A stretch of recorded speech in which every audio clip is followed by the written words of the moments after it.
This KFAN podcast is sponsored by Builders and Remodelers, exclusive Twin Cities provider of Elements Windows. Get the highest quality windows at unmatchable value. Visit buildersandremodelers.com for more details. Just in case you missed it, it's the top 5 sports talkers of the day. Now, it's time for Dan Barrero's Top 5 at 5. Brought to you by Gutter Helmet of Minnesota. Never clean your gutters again. Learn more at gutterhelmetmn.com. If you have ever wondered whatever happened to Jeremy Piven, he's on the ESPN Monday Night Countdown right now. Saw that. On ESPN Bets. So, do we know his bit? Is he a sponsor? Is he, it looked like, was he did they have a photo of him playing football as a youth? That's what it looked like. It was like a high school picture, maybe. A team photo. Yeah. Jeremy Piven. He's one of us, isn't he? Isn't he a Midwesterner? He went to school in the Midwest. I think didn't he go to Drake? I thought he went to Drake for a while. Jeremy Piven, Drake in Iowa? Google Jeremy Piven. I'm going to have to. For some reason, I thought he grew up in Chicago. That could be. But, I mean, that's Midwest. I know you don't want to accept it. Chicago's Midwest. He grew up in Evanston, Illinois. He was born in Manhattan. Okay. Grew up in Evanston. Did he spend any time at Drake? He went to Drake. Yeah. Somebody told me that I once knew a long time ago. He departed after his sophomore year. Yeah. And then went to New York University's Tisch School of the Arts. He did. So he went to NYU. Of course he Apparently did. the Des Moines Community Theater wasn't big enough for him. Cutting it. Yeah.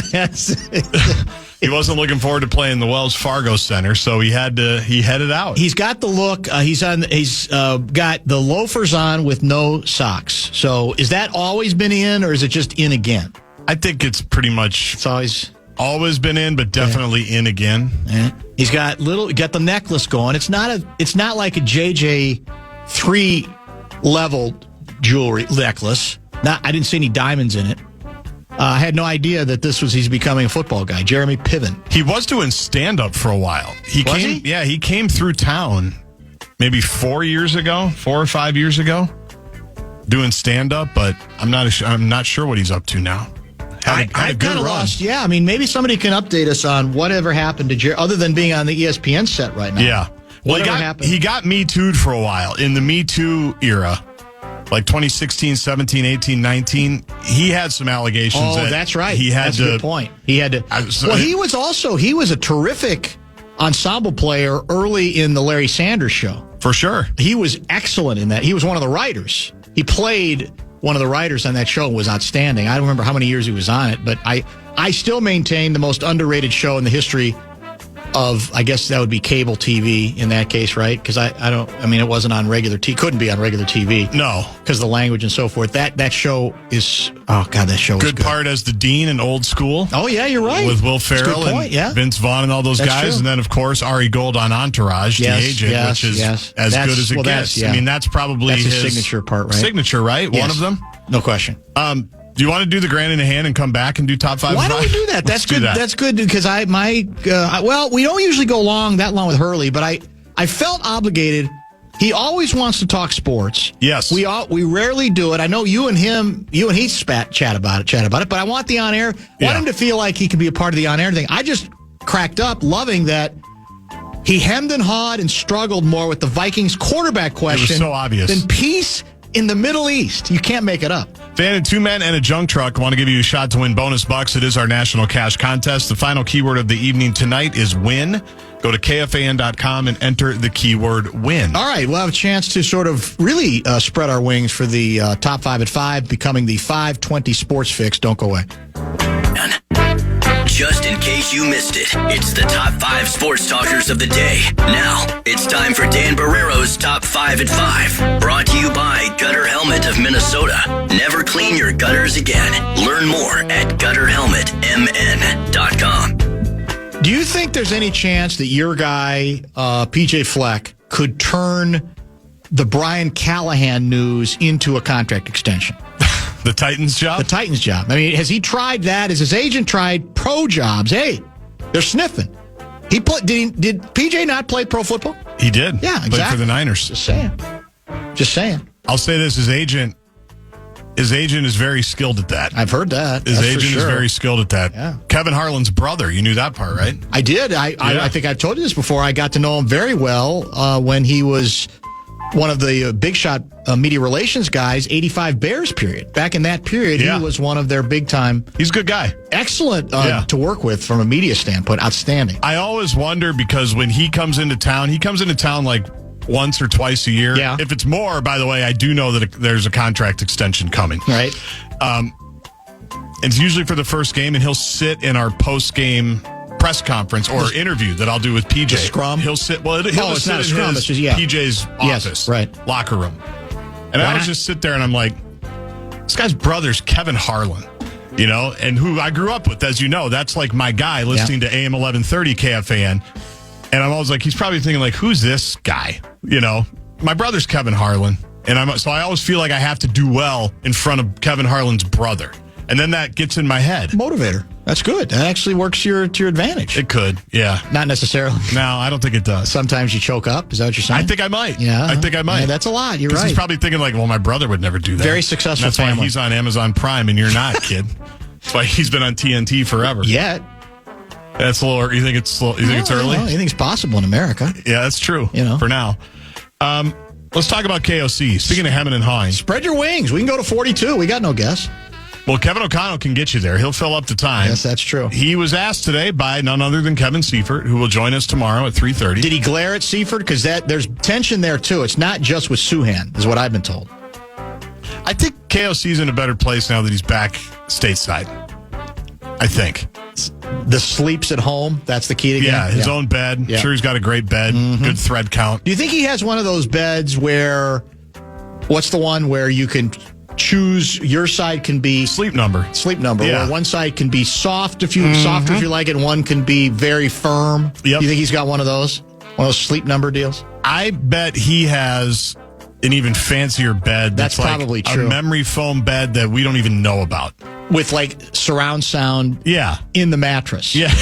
Yes. You don't even have to have like anything on your ear. No. You just, And he slides into like the blue goggles so that the screen glare. That's exactly. He's got everything. The sound machine. White noise. Yeah. Is that what they call it? The sound machine white stuff? Noise. White noise. Yeah, he's got all of it.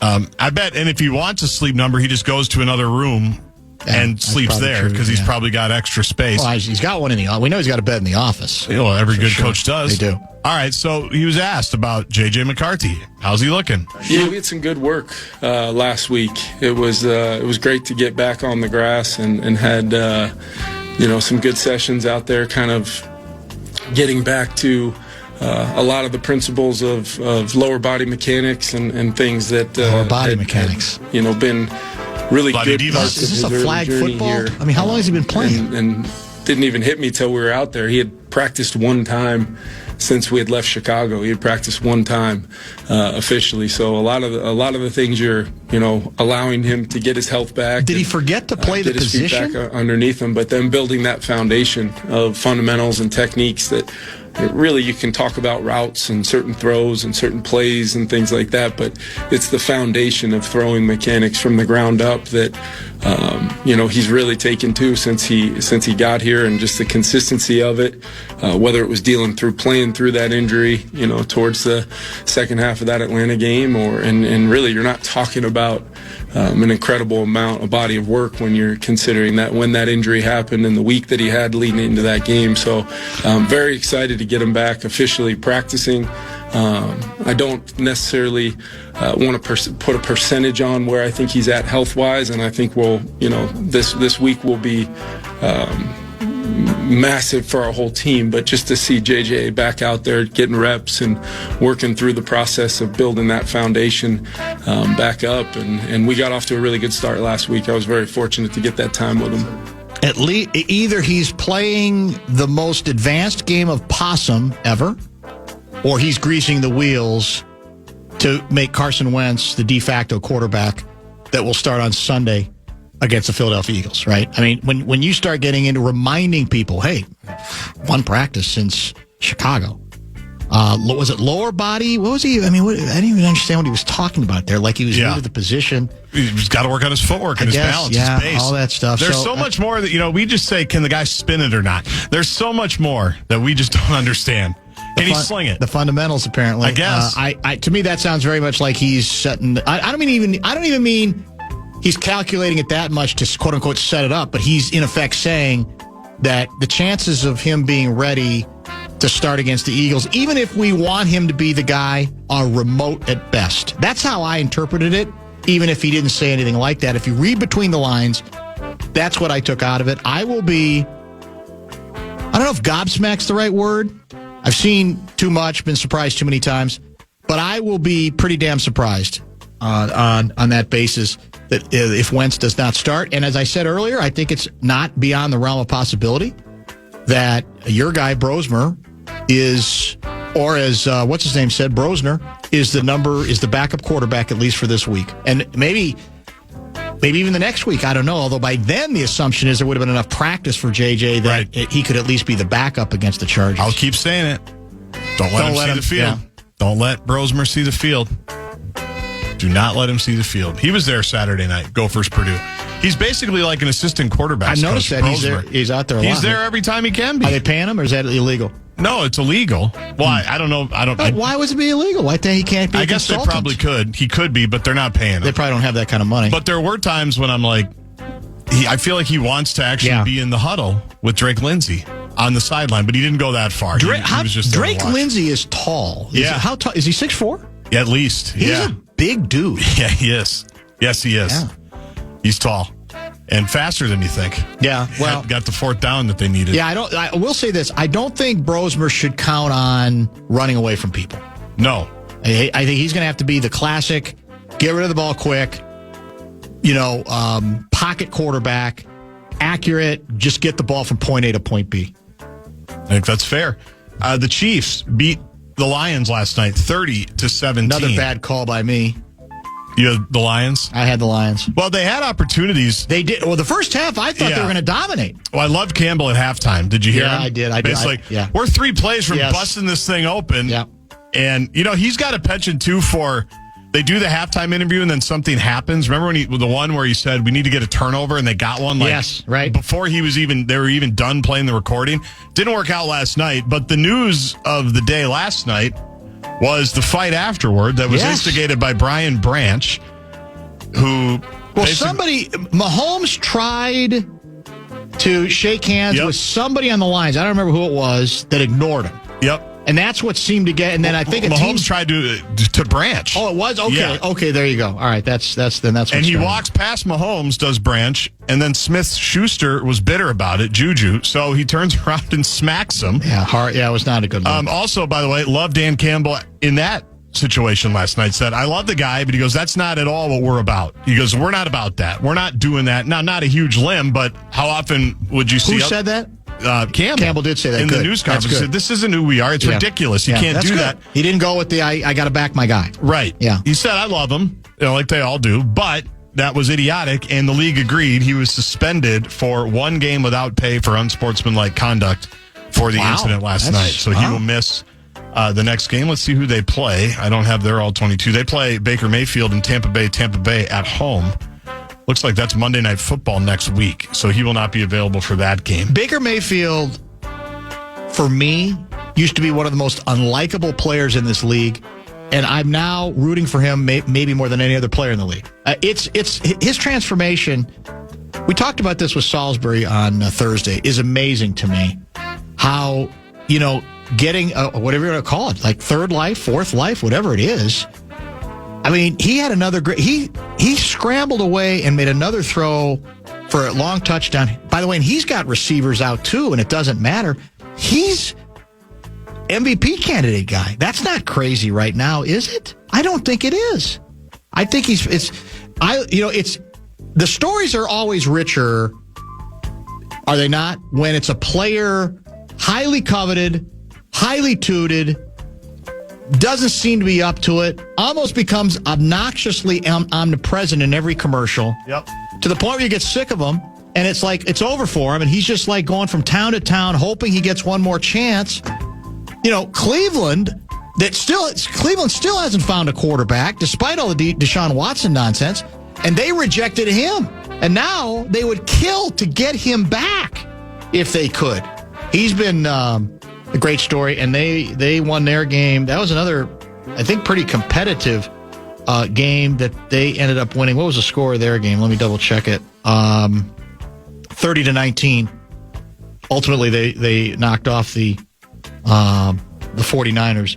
And there were, for me, there were a number of surprises. I thought Jacksonville, they would take care of business at home against Seattle, and Seattle rebounded nicely. Darnold played well, and Jacksonville just couldn't get anything going offensively at all.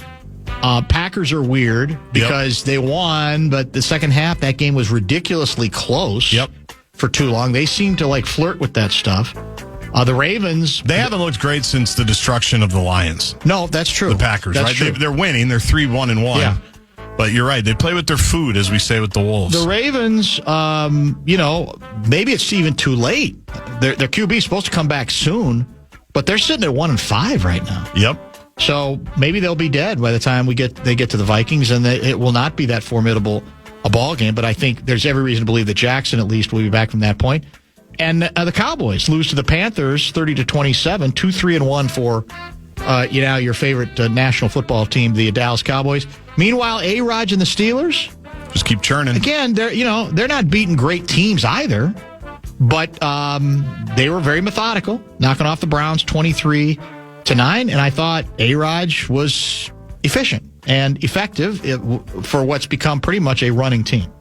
You mentioned the Tennessee Titans firing their coach, Brian Callahan, 6 games into his second season as the team's head coach. He finishes with a 4-19 record, including 1-5 this year. 1-5 this year, 4-19. 23 games. That's tough. You're probably not coming back from that. No. Did you find the Tomlin sound? I couldn't find it. I went to Steelers.com and the video was just unavailable. Sent it to you because it was somewhere on X. I'll give people the basis of it. So, the Bengals get.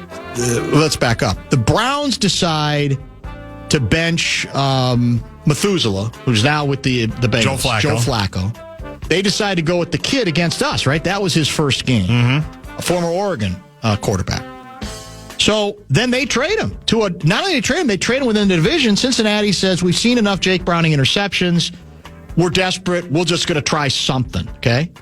They do. Well, after the Steelers' victory, Tomlin, somehow, I don't know how it came up, he's asked about the deal. And he rips it. He names the Cleveland general manager. Basically says, well, maybe he knows more than I do.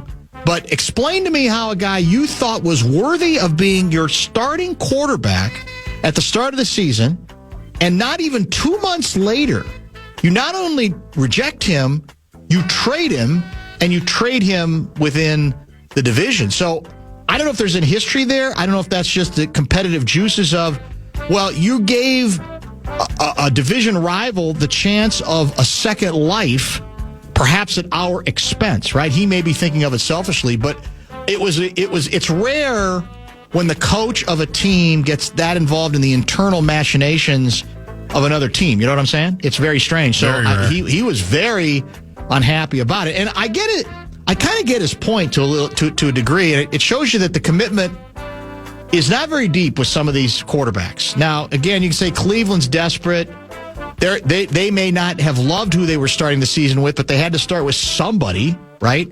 But it does seem as if you go from to a very, not just from a quick hook, because I think he's cooked, notwithstanding his better second half against Green Bay, but you trade him. Now, maybe he was going to, even though he's supposed to be Joe Cool, maybe he was behind the scenes getting really bitter and basically said, well, if you're not going to play me, I'd like to get out of here. I have absolutely no idea, but it does show you how desperate teams are at quarterback, and sometimes how they're not very convicted, that they're not really that committed to anybody. If you go from, this is our starter, to we're trading you away. What could he have actually done that was that different? Right. Or does that not call into question your commitment to go with him in the first place? James Franklin contract nugget. Yes. He was fired by Penn State yesterday after they lost their third straight game, this one at home to Northwestern. Not a great look after they lost to UCLA, and 2 weeks before that, a top 10 matchup in double overtime against Oregon. But a very competitive game, the Oregon game. Double OT was a great game. Yeah. Now, it added to his bad stats against top 5 teams. Big game James, as they called him. Exactly, but it's what's happened since that's really caused the tailspin here, where you lose. I think he actually made it a little competitive in the second half, but UCLA comes out of nowhere. They were 0-4. Yeah. They won that game, and then I don't even know what the final score was against Northwestern. 22-21, I think. But they end up losing it, like, as you say, at home in State College. So the big number that everybody's looking at is the buyout. $49 million is what they owe him for a contract that ran through 2031. But how about this little nugget? I'm curious how he plays this and other people play it. This is according to Front Office Sports. He is required to look for another job. Interesting. In coaching or in broadcasting. Well, how do you ascertain, how do you prove that? I don't know. Unemployment benefits, you've got to go to meetings, right? I bet they're not calling him into State College. Yeah. I don't know.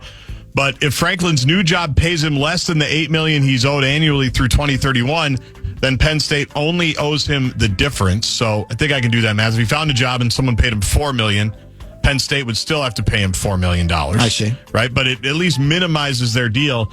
But if somebody put it, and you kind of hinted at it, because that's what everybody always says, right? Well, you're going to get your money. Just enjoy the $50 million and don't do anything. It's like, well, Penn State's making him do something for it. He does have to at least try to find work. But does he do the George Costanza and have Jerry answer the phone, Vandalay Industries? Like, that's what he has to do, doesn't he? Getting this to actually adhere to anything. And you want to be my latex salesman. That's what. Yeah, so, right. But there's at least a little protection there, because a lot of people go, just take the year off, enjoy yourself. Yeah. But anyway, $49 million. Can't. I'm still stunned that they did it. I know I'm probably too pro coach in most instances, but. Well, I admit, I'm not stunned that they would do it given this fall from grace at a place where you have every asset in the world, every advantage in the world. It's more that you found, even with the Fat Cats, you felt comfortable about, we're going to write a check potentially for $50 million. I mean, is that the highest number yet that's been paid out on? No, Jimbo Fisher was 75. How can I forget? For Texas A&M. Yes, that's the South. I should have known. I want to say. Has anybody's buyout? Who will be the first coach to negotiate a $100 million buyout in their contract? It's your guy. Sig. It's Signetti. Oh, my God. It's your guy. Well, that's the only way to keep him. That's the only way Indiana can keep him. Well, because the buyout most of the time is like the money that you're still owed, you're going to get all of it. Yes, a lot of the time. Right. So you think about it, because he just signed the extension last year, right after they made the playoffs. And yes, he did. I don't know how big it was, but he did. I could look it up. It was like 8 years, like 12 million years. It was big money, as it should be. But if he does it again and adds a couple more years, you're probably looking at close to $100 million, I would think. Probably. Yeah, I mean, Jimbo was like 10 years, $75 million or whatever it was. And well, somebody said, I think we've talked about this before, maybe it was even last year, that is your advantage with him that he's a little older? Sig? How old is Sig? Will you double check his age? Sure. So he's not like 35. He's not, that kind of up and comer where you get a hotshot assistant. And he's 64. Yeah. So the feeling is that might make him less likely to get seduced by the idea of, are you kidding me, Penn State? Or even, I know he's from Pennsylvania, I think.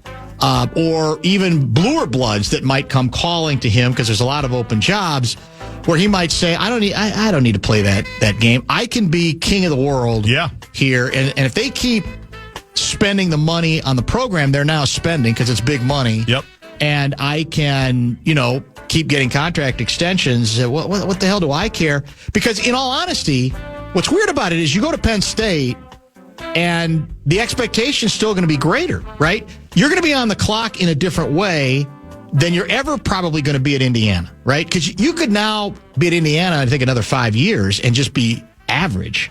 And no one's going to do anything to you. Correct. Right? Where at Penn State, if he goes there and they go, all these assets, I thought he was the greatest coach ever, 5 years, they haven't done anything, then there's actually more to lose. So I guess it depends on what you're looking for. He strikes me, though, as being different enough that maybe he doesn't care. I don't think he's going to Penn State. I'm not saying he won't use it to get more money, but I think he likes Indiana. I think he should like Indiana. Yeah, I agree. They gave him his first big break. He's 64 years old. He can do whatever the hell he wants, and they're spending money. So what do you have to complain about? No. Nothing, right?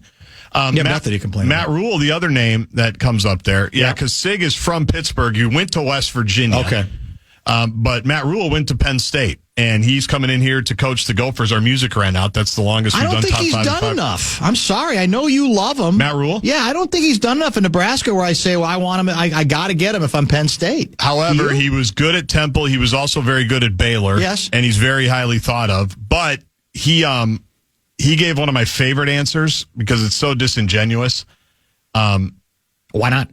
Kind of. He talked about, that he loves Penn State, had a Penn State shirt when he was born, loves their AD. The AD at Penn State was, I think, his AD at Temple, going all the way back. But just talked about, I love it here. I want to make this place a monster. I'm not really going to talk about open jobs very much. But then he said this one, which I always love because it's just so not true. So like I said, I'm not going to talk about it very often. I'm certainly not going to talk about it with anyone but my wife. But Julie decides where we live. Ooh. Her business, she loves it. It's been an unbelievable time in our lives, and I just think we can be a perennial top of the country, one of the best teams in the country. I just like when they do Here's that. what's well, weird. Julie, she's deciding where I go. If she wants to go to State College, I guess we'll go. I just love that. So fun. I will be honest with you. I get it. It's Penn State, incredible football tradition. But speaking of quality of life and wives and significant others, the whole bit, State College, Pennsylvania doesn't do much for me. I'm with you. Trust it's me. Isolated. Trust me. I would go, really? Okay. Yeah, that's wonderful. But Trust me. Now, look, I'm not saying Bloomington, Indiana is the center of the cultural universe. But it's close to Indianapolis, which is. It's just, close to a real city. Yeah. And is accessible and so forth. And so I've never even understood the State College cult people who are like, Penn State. I don't know. It just doesn't. Because you get there and you're trapped. Doesn't do it for me. You have to love it. Yeah. By the way, speaking of the Big Ten, did I see USC? Who do you see USC Michigan. beat? They beat Michigan. Yep. So they're back. They're ranked, right? USC. I think they're. My only Hoosiers. lost once. My Hoosiers moved up to number 3. I think in the latest poll, that's obviously got to be the highest they've ever been. I can't imagine they've ever been. Well, they probably have never been as high as they were a week ago, but they have now, I believe, ranked number 3, and they're now viable. I mean, they are now. I mean, to me, that was the key game. You could say Iowa would agree, and they do have to go to Penn State. Yeah, and I think they go to Maryland, but they're in the viable position where can they beat Ohio State? Would I pick them? Probably not. They don't play in the regular season, right? No, it would be for the title game. In the title game. I'd love to see that game. That would be an Indy, and in this case, oh yeah, Indiana fans will travel now because they're selling out Memorial Stadium, which was honestly when I went to school there. If it was a 1:30 game, you could decide to go to the game to start walking from Wilkie Quad at 1:20. Get there. That's probably looking back, probably a good 25-minute walk. Walk in with no line, pick your seat at 145 or 150, and be, free as a bird. You go wherever you want to do. Concessions, there was no lines. There was nothing. And it was casual, and you knew, chances are you weren't going to see a victory, but you could move wherever you wanted to at any point, show up whenever you wanted to. You didn't have to worry about traffic. You didn't have to worry about anything. And that's changed a little bit for the moment. USC ranked 20th. They're 3-1 in the Big Ten, 5-1 overall. They go to Notre Dame on Saturday night. Oh, that's a good matchup. That will always be good. And then Nebraska is ranked 25th. And we're hosting Nebraska Friday night. Yes. Then what's next? Iowa on the road. At Iowa, and then we come back home to play the winless in the Big Ten, Michigan State Spartans. That's on true. November 1st. And then it's Oregon. Or is it after a bye? Do we have another bye? We have a bye and then a Friday night game against Oregon on the 14th. It's a Friday night game. Yes. Okay, there you go. Eugene, and then Northwestern at Wrigley, and then Wisconsin. And then the season's over. Yeah. A good job by Wisconsin. Shut out at home, right? Yeah. Was it 38-0? 37 or 38. It's like, it's the damnedest thing. And their head coach after the game. Was he whipped? Is he apologizing, saying, I'm sorry to everybody.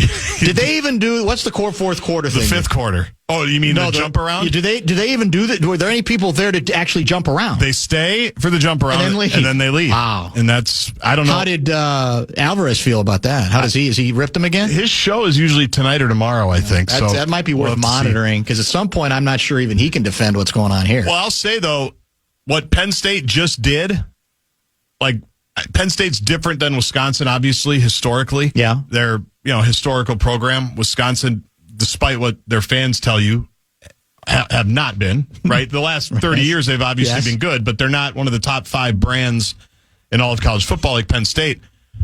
Paul Chryst had like a bad year and change. That's true. You're coming right. Out of COVID. You're right. Like he had like a 7-5, and then they were like 2-2 when he got fired. And remember, he went to the Rose Bowl. He won the West like every other year. Rose Bowl, Orange Bowl, right? Grew up in Madison, the whole bit. Loves Butterburgers, loves Culver's, all of it. And what do? They fire him, which I wouldn't have done in the first place. But then they bring in a guy that's different, and who's coming off a playoff, by the way, at Cincinnati. Not a bad coach. No. But immediately, because it's different and he wasn't winning right away, he's getting just trashed. Killed, by former players, by former administrators, by the fans. So then it's just this toxic cycle of negativity. And I don't know if he's a good coach or not, but I can't imagine a quicker fall, like just in everybody's demeanor and behavior. Don't you think what hurt him in part, and this is not a good reason, he's not a charismatic guy, like in the Barry Alvarez sense. So it made it easier to jump on him quicker. He just didn't see. He was kind of bland. Yeah, that shouldn't be enough. But sometimes I think that ends up, and because Alvarez was pretty bigger than life guy. For right? sure. We'll agree. Yeah, and so was Bielema. And Bielema, for sure. And Chryst wasn't, but he won a lot of games, and he was one of the chosen, the offensive coordinator, the chosen son. But because now they're in a bad way. Yeah, they are. And I don't know what you do, because his buyout's $20 to $30 million too, and at some point, you got to make a call on that too. From the We Didn't Need 'Em department, that is coming up next. Stay tuned.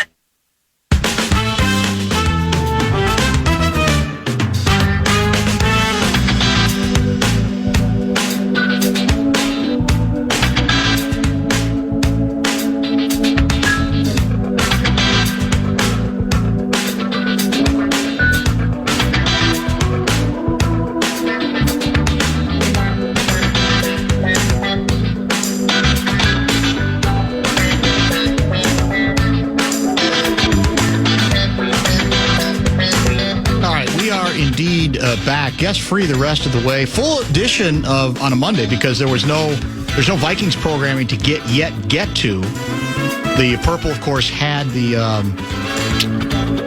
weekend off. I think for many fans that does give them a chance, if they want, to not watch any football, or to sort of branch out a little bit and let's take a look at the other competition. Here's the weird thing about this division. I'm not here to declare the Chicago Bears are back. I'm really not. I think they got a ways to go. But they have their big rematch tonight against the Commanders in Washington. That was the game that ended in infamy. Hail Mary, last play, if you recall. Bears defensive backs celebrating, taunting fans after the ball had been hiked. Yeah. It's a remarkable moment in Monsters of the Midway history, one could say. If they somehow, and it's in Washington, so if they somehow steal the game tonight, I think they host the Saints next week. Don't look now, but the Bears could be at 4-2 in a division where I guess you could say, if you're a Vikings fan, you're encouraged by the Lions' loss, right? No one, from a record standpoint, is running away with his division right now. Correct? Right. Let's take a look at the National Football League NFC North standings as they stand right now. Packers lead the division at 3-1-1. Odd record, right? Lions now have dropped to 4-2. We're only a half game behind them. We're 3-2. Bears are 2-2. So there's great. We have nobody right now below 500. Now the Bears would be if they lose this evening, and I'm assuming they're underdogs in this ball game. They do have the Saints next week as well. Yeah. Like so it's and I haven't checked schedules of like the Packers and Lions. We know obviously the Vikings schedule. The best record right now in the National Football League is shared by two teams. I bet you can't even name them. No, I can't, so just tell me. The Indianapolis Colts are 5-1. Yeah. And the Tampa Bay Bucks are 5-1. That's why people love football. It's true. There's no question about it. It's very true. I think there's a couple 4-1s here. Buffalo's 4-1. The Steelers are 4-1. That's it, even for one-loss teams. So already we have a great deal of balance, one could say. Where this leads, I don't know. Did somebody just texted me that your guy Polanco, who was a hero yesterday, 3-run dong today? Will you double check that? Or is that somebody just trying to get me going? No, it might be because they're playing right now. I was trying to watch it on Fox. I can't get my TV to change channels. So Is that right? What channel should I go to? 809. Let me try it, see if I have any luck in here. 809, you say? Yes. Channel 9, Fox 9. Yeah, they're up 6-3. Well, yeah, you're right. It is 6-3. Polanco, like 3-run dong. 3-run dong? In the top of the fifth. Man. Love we lost. I always liked him here, didn't you? Now, he got annoying sometimes. He get a little casual sometimes. But, man, I always felt like he was one of those guys who just didn't give a damn and could just go out and make a play. Yeah, well, and somebody over the weekend, a friend of mine, texted me the screenshot of the haul we got in return for Jorge Polanco. Yeah. Gabriel Gonzalez, Darren Bowen, Justin Topa, and Anthony Descalfani. That's who we got for Jorge Polanco. Interesting. Not exactly a haul. No, not much of a haul at all, to tell you the truth. You want the other local angle? Why not? We got another one? Oh, he hit the dong off Varland? Is that true? That's correct. Wow. Yeah. So are we vindicated on that? Which side? Either way. You're right. Well, you can take one or the other. You can't take them both, I guess, right, at this point? How is 3-1-1 better than 4-2? Well, Hendo says, I think it is better. We did this last year. Remember, we screwed it up last year. No, I always think if you have one less loss, that counts more than one more victory. Correct. In terms of the percentages, I believe. We did that last year, and it was bad for us. We talked ourselves in and out of like 4 different scenarios. Polanco is a ball player, period. Pure kid of the game. Yeah, I think there's some truth to that. I think he's the kind of guy you like. You just sort of like having on your ball club, right? He just doesn't give a damn. He feels, I'm not going to say he's impervious to the pressure, but it just seems like one of those guys who seem to, who appeared to relish the clutch moments and didn't really seem all that affected by it. Best thing about Indiana's success, it has you talking college football. That's awesome. Well, yeah, I'll tell you what, if they lose to Michigan State, that's homecoming. I wouldn't worry about it. I'll jump right off the bandwagon. I won't lie to you. I don't. Well, as I said before, Bozich is much more into it than me because he's around there a lot more than I am. But yeah, Michigan State, I don't know what's happened to them. Things don't seem to be going very well there. No, which is surprising because their coach, Jonathan Smith from Oregon State, very highly thought of. They stole our defensive coordinator, Joe Rossi. Oh, that's right. 2 years ago. That, yeah. For the tune of like $1.5 million, and they're not doing great. They come here in a couple of weeks. Yeah, this is another opportunity to. The Nebraska one's big, right? Because I think it's better than either of the two teams that the Gophers have beaten. It'd be a nice win. And yet, I still have.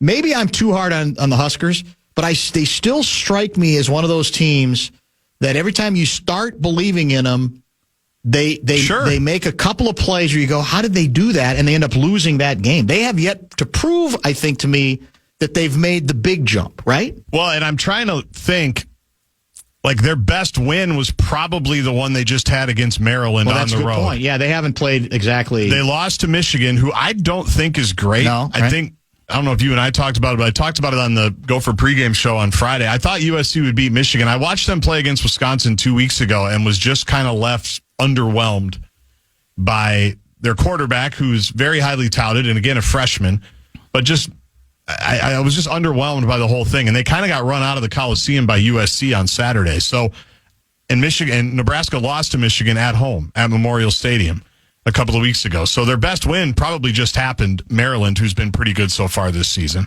Maybe Cincinnati, to start the season because they've had a decent little run here. But so it's a big game. Wasn't Mitch Garver a Twin once? Yeah. What'd he do? He's at the plate right now for the Seattle Mariners, up 6-3. I mean, I don't know that he's done anything right now, but I see him. That's how we live. That's how we live vicariously through these playoffs, as we pay attention to players we let go or used to be here. Oh, he just smashed one off the center field wall. He's going to get 3. He's chugging to thirds.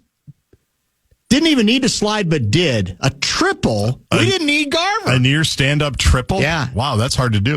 That was not, let's just say the center fielder didn't look like Puckett going after the ball in center. Oh. But take a look at it. It's on replay now. He smashed it. Yeah, I don't know if he should have caught it. It just didn't look like he got turned around both ways, went the wrong way, then hit the wall. The old, I can't jump because I'm so close to the wall that I run into the wall, taking away my opportunity to leap, which, of course, that was what Puckett did very well. That's obviously what Torrey Hunter perfected, the art of climbing the wall. Buxton, not so much. We got that going for us. We got a great succession of center fielders who could make that play. Maybe the next manager is one of them. Torrey Hunter. Who's to say?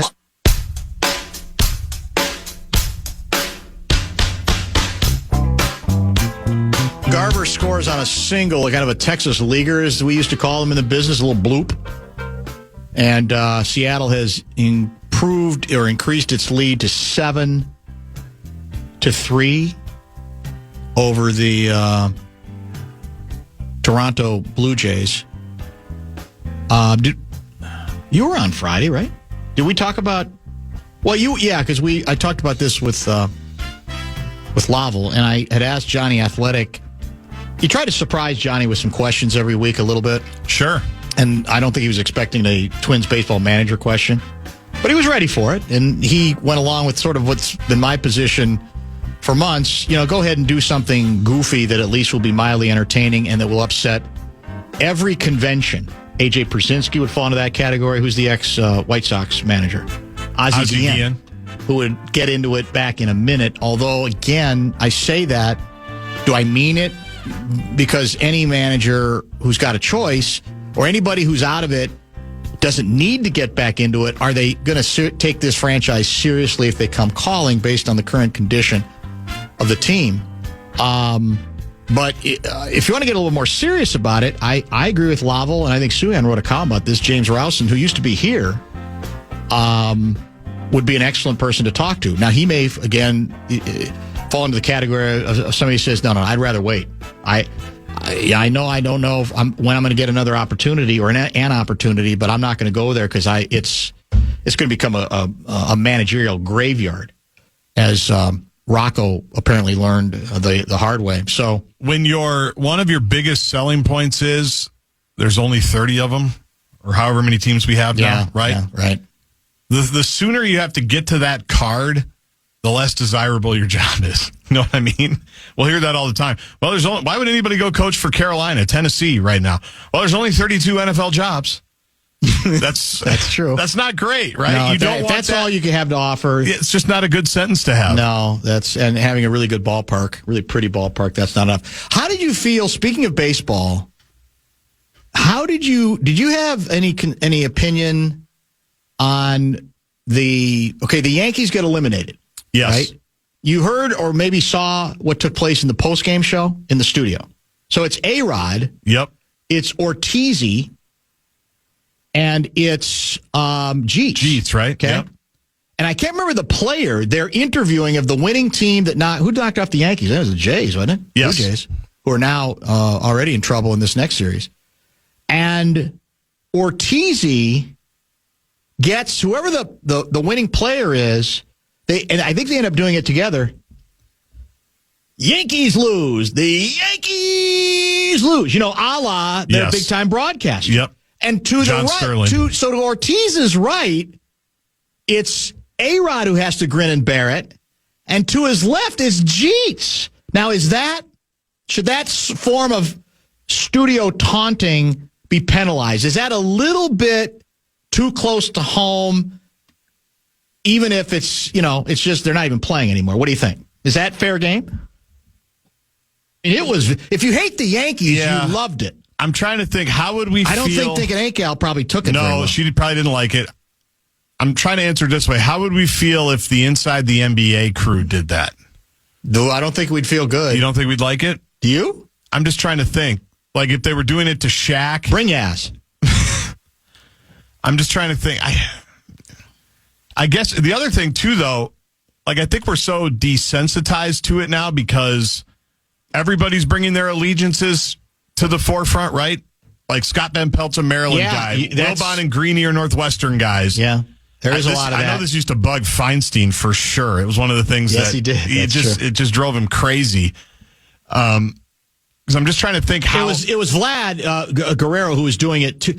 I don't know if he started it and then Big Poppy went in on it, but I know I heard them both do it, and it was beautifully done. No question about it. But Maybe I'm too, protective of Jeets. A-Rod, A-Rod's A-Rod. You say, okay, he's doing fine. But Jeets, I'm telling you, Jeets. I know. And his I'm face sure it is burns getting Jeets. tight. I'm sure it burns Jeets. It's got to. I don't care that it's in a studio and it's the winner gets the spoils, all that kind of stuff. Yeah. It's like Ortiz didn't beat him, but he loved, obviously, the fact that the Yankees and the Yankee fans were suffering. Yeah, so. Jeets, I would imagine, probably called Hal Steinbrenner on the way home and said, look, this can never happen again. Jeets probably takes it personally. And where A-Rod is so aloof. He had a really tight smile on his face. I'm sure he hated it. I could see it. Like, again, it's hard to tell with A-Rod because he's got so many faces, Well, of course. But he played for 5 teams. Correct. And, 3. Jeets is a Yankee. Yeah, that would really... I'm surprised he didn't swing at Poppy. I am too, actually. Because they kept doing it. Yeah. It wasn't like we're getting in, get out. Okay, we're not going to belabor this because it could have... he could have turned it a different way, but it was... I did love when the manager for the Jays, before they popped all the corks and the beer and everything, did the start spreading the news. He did that. He brought them all up. He's like, start spreading the news, after he talked about how great these guys were, and he's swearing and the whole bit, and then start spreading the news doing the Sinatra bit. It was great. That's just fair. Dudes being bros. I loved it. Supposedly, then Big Poppy started taking tequila shots on camera. I missed that part. I need to watch this show more. Yeah, it was. I need to dial in on Fox. It is an interesting group. You know, and every once in a while I forget. It's like it's the Wolves owner. I know. And he's still on doing a lot of, obviously, studio baseball stuff. So Twins staff, it could be Torrey Hunter as the manager. LaTroy Hawkins is one of the pitching coaches. Yeah. I think you got to bring Viola in. Oh, my God. You want to talk about the curmudgeon? Yes. Yeah. Viola can be the starting pitching guy. Okay. AJ could be the bench coach. Yeah. I don't think we want to spend on this many coaches and play. I think we're going to be lucky to have one manager and like 3 coaches. So then we can't have Dougie Baseball be the hitting coach, too? Oh, God, how good would that be? It'd all be good. Well, look, because Dougie gets almost as cranky as Sweet Music. I think he's crankier. He might be crankier. You're Viola right. has just given up. Yeah, he doesn't engage. Yeah. Doug Mankiewicz is ripping everybody all the time. Yes, he is. Well, you bring him in, but he's so entertaining. You bring him in, but you still let him do their respective podcasts, so they don't lose that money. Podcast? Yeah. I would want Dougie Baseball to be a color analyst, like for 30 games. Oh, they'll never do that. Yeah, that's probably not true. Yeah. From the dugout, you can do color analysis from the dugout. I'm just how thinking, entertaining would that be? It'd be great. I'm just thinking about how provincial we are. Like, we just have all of those guys do it. Although, again, I would take Ozzy in a minute. My guess is he doesn't need it at this point. He's not just going to come here. No. But maybe he would be bored enough. But that's not realistic. I think Rousen is. I think he represents. He was, as I said before, an interesting guy when he was here. So I don't know. We'll see. I've not heard any names surface. Have you that they're interested in? No. But he is. It's a good guy to talk to when he's here. I think now he's hitting instructor guy. And you say, okay, sooner or later, why don't you give him a chance to kind of move up the food chain, so to speak. All right, no bonus bucks for this? Correct. 3, 4, and 5. That's what I thought. Somebody said, how about Dan Gladden? Dazzle? That'd be good, too. That's just, we could, think about that. Maybe that's the answer. Forget putting talent on the field. Let's have all our talent be in the dugout, coaches and manager. Well, we always brag about our great Legends series down in spring training, right? Yeah. All the former guys come down and they all give their time and pass things on to the next generation. Then we get Numi back in the mix. Michael Kadire, he's doing some coaching. Cuddy, for sure. Have Punto in at some point to do something. Feisty little Nicky Mike Punto. Redmond, naked guy, as you call him. Bring him back, yeah. Because he managed the Marlins for a while, all that is more interesting than anything regarding this team's roster, sadly enough.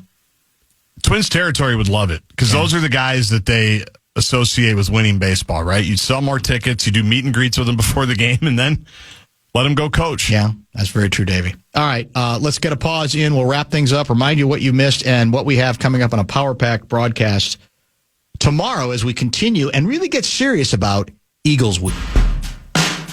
Show wrap presented by American Pressure, commercial grade pressure washer since 1975. It's the Bumper to Bumper Show Wrap. Lance in Chaska checking in. According to Kevin Fullness, not Fullness, Kevin Fullness, to improve the top 5 at 5 and to truly relate to the state of hockey, the Twins should hire Mike Modano to be their next general manager. Mike Modano. Interesting. To be the, by the way, Fullness did check in, bitter. Not only did you not mention the Wild in the top 5 at 5, we had the longest top 5 at 5 in history. We did. And we didn't get to it. You're right. We're back at home tonight. I think it's the Kings, right? It is the Kings. Fiala. And actually, I was going to play the Bill Guerin, Kevin Fiala soundbite. Were you? The infamous one. I thought about it. I had it somewhere, and then we kind of got sidetracked. I'm supposed to cut Matt Dumba because Kevin Fiala's had 3 good months? That was maybe the best. Most honest, disarming quote that Guerin's ever given us. It was so good. Because he was so annoyed that I was going down that road. And he knew he probably shouldn't say it, but he couldn't help himself. Right? Yep. But it did prove the point that he wasn't as, shall we say, celebratory of Fiala as perhaps others suggested he might have been. By the way, tremendous Fiala trade. He got a first-round pick in Brock Faber. Think about it. That's a hell of a trade. Case closed. And it's even with diminishing his value on local radio. As further proof of his genius. Yeah, that's how good that trade was. Fallness was bitter with me this weekend because he's in his feelings. They had a big 25th anniversary, symposium, and Jacques was there, Risebro's there. All these guys were at Tom Reed's, and he tweeted out a picture of all of them. And he's in the picture. He's in the picture. Yeah. He says, "Can you name everyone?" And my response was, "Is that the Minneapolis Lakers?" Well, how did he take that? Didn't like it. Did not like it. Didn't like it. Well, in all honesty, close circuit to K Fallness, he knows me a little bit. Okay. What do you think the chances would have been if he'd have texted me over the weekend or you and said, "Hey, you want to have Jacques Lemaire on Sunday Sermon?" Yeah. What do you think I would have said? You would have said, "Yes, please." In a minute. So instead of whining constantly, reach out. Give us some ideas. Give us some suggestions, some things that might work. Because I might surprise you. I mean, that's part of the game, isn't it? Hey, in case it slipped your mind, they're here, and Lemaire's gettable. Now, I don't know if he was still here Sunday. Maybe he was flying out Sunday morning. I have no idea. But if he knows anything about me, I'm a history guy. Whether it's sports or real world or whatever, to have Lemaire's on? Hell, he was the coach of the only team that mattered in team history. Happened to be a long time ago, but that's the reality. I want to thank Johnny Athletic, who joined us today. Also want to thank Michael Hurley, who gave his instant reaction to the Middle East deal that at least is encouraging at this point. I think he reminded us of what we all understand. You got to keep your eyes open. There's a lot of pieces to this thing where it could unravel, but he was not afraid, perfectly willing to laud that the deal was done, hostages released, and a more fundamentally progressive step than we've had in the Middle East peace process in a long, long time. Can it pay out? Can it hold up? I think there's reason to wonder about that, but that doesn't mean the getting to this place shouldn't be celebrated. And I've seen a lot of people who aren't exactly Trump apologists do exactly that in this particular case, which is what you should be able to do. I'm guessing it's something that John Oliver is incapable of doing, but that's just me. That's an aside to a couple of X battles that have broken out in the recent hour or two related to my account. So tonight, it's Fan on Demand, and then it's Wild Kings. It's an NFL doubleheader again tonight. It is, yep. Second, I don't even remember who was in the first game. The second game is Bears-Washington. It's Atlanta-Buffalo, and the Falcons are up 7-rip right now. I wonder... Oh, Atlanta's up? Yeah. I wonder if Cousins is going to end up landing anywhere. What do you think? Probably. The problem is if Cincinnati sort of, made their move already by the trade there, can you trade for another veteran quarterback? I don't know what the financial indications Especially because are. He's got years left, and there's... Yeah, that's true, too. It's different. The reason Flacco's on the move is because he's always on a 6-month contract, basically. Yeah. Flim Flam writes, this is for fullness, I just cheftied a tweet for 7:30 tonight. We didn't need Fiala. He's scheduled for 7:30. We didn't need Fiala, which is a pretty good one as well. How about El Gasolino for the bullpen? Juan Berenguer, bring him back. Sure. That'd be pretty good. Yeah. How about the Rat as one of the base coaches? Where's Gary Gaetti? That's a good question. I do not know where he is. Tomorrow, power packed. Luigi, Tuesday regular appearance. Lieber with some bonus time because, we have him every week, and there's obviously no Viking game to play off of, but it is Eagles week, so we'll get a preview with him tomorrow. And Kevin Seifert will join as well as we get one step closer, presumably, to a resolution. When do you think the announcement will be? Or do you think they're going to play the coy game of not even announcing till like Friday or Saturday at the quarterback spot? I bet they announce it because guys get enough access to practice that there's no reason to hide it. I think that's probably true. So I would guess Wednesday when KOC meets the media again. Yeah. I think it's Wednesday when he talks again. Is that the next time? I think so. Wednesday or Thursday. So Thielen we're probably going to skip this week. Correct. That makes sense. Yep. Give him a rest and get back. And it's a noon game next week. It is. And then Friday Night Football for you. Gophers hosting Nebraska. Will that game sell out? Yeah, it should be pretty close. It's got to be close. Mm-hmm. Nebraska still travels pretty well, doesn't they it? don't travel as well as Not you like think. they used to? No. Interesting. No, there'll be a lot. Yeah. All right, fair enough. Thanks for watching. Thanks again for listening for sure. And we will talk to you tomorrow beginning at 3. Whenever you need me, I'll be there. Go get them, Glenn. Show us what you can do.